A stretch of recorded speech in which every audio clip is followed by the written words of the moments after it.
Some of you have asked me to explain my microphone. This is a Ultimate 58 with a Samson wireless. I'll play it a little for you and then we'll talk about how it works.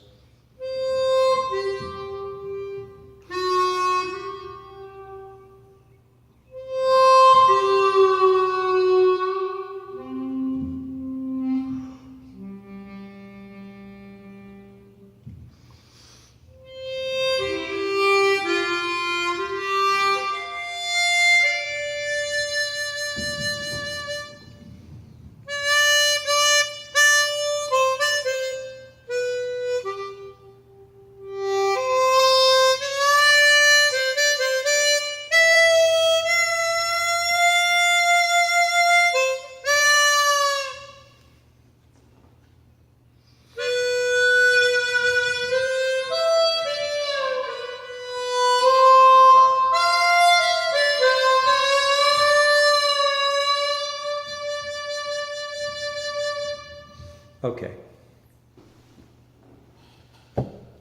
So what does this mic do?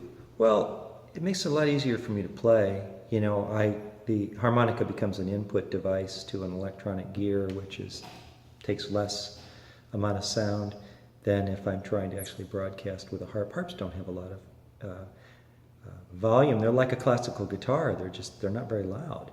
And they benefit tremendously from electronic gear. And so this was a gift from someone who is a fan. They gave me this as well as the Samson wireless. Again, it's Greg Hoyman's Blows Me Away Productions. This is the Ultimate 58. So what is this thing? Let's turn it off here and we'll take it away a little bit. Okay. Basically, what this is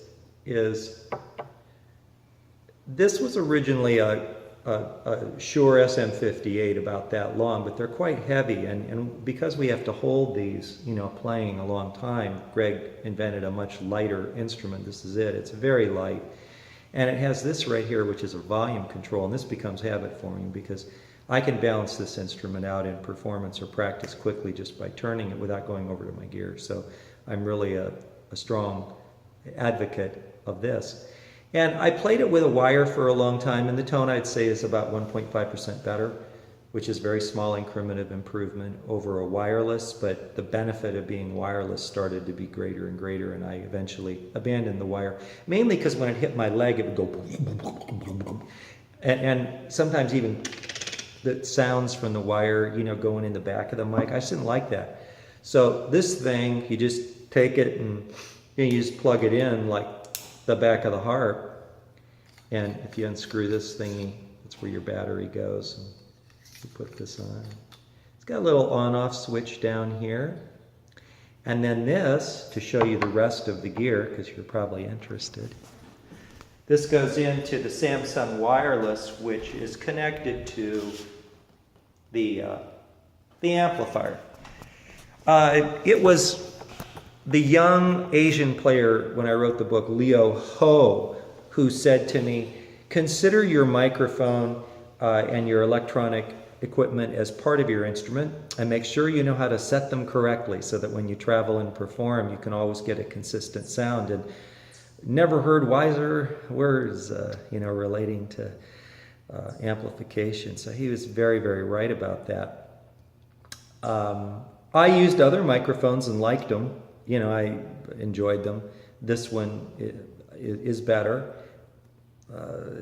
You know, you could actually send another microphone to him and he will customize it for you and, you know, lighten it and make this aluminum lighter piece and put a volume on knob. So it doesn't have to be a Shure SM58, but it happens to be a good fit.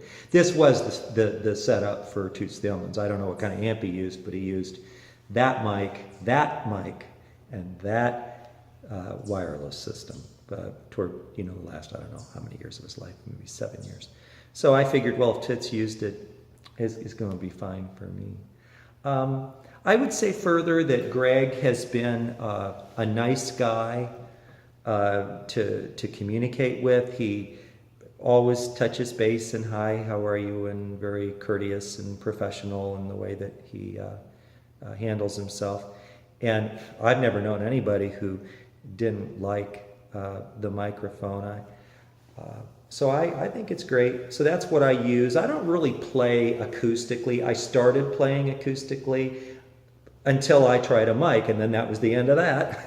That was the last day I ever really played acoustically, and I used to customize instruments a lot to give them more broadcast ability, but I just use the electronic gear. It's like classical guitar. I don't be playing that, without amplification. It's certainly not in any kind of performance stuff. In television, you're using a mic, and on the stage you're using a mic, and I practice exactly like performance so that everything's the same. So every time I play, I'm holding this mic and doing this stuff and shaping the sound, because that's what I have to do when the time comes. And one of the rules in practice is, when you're a performer, is try to create an identical situation so that you're patterning yourself and to do well. And I usually turn the knob away from me so it's not anywhere near my right hand, but you could put it here, but see how it could hit your wrist. And I flip it around over to here, and then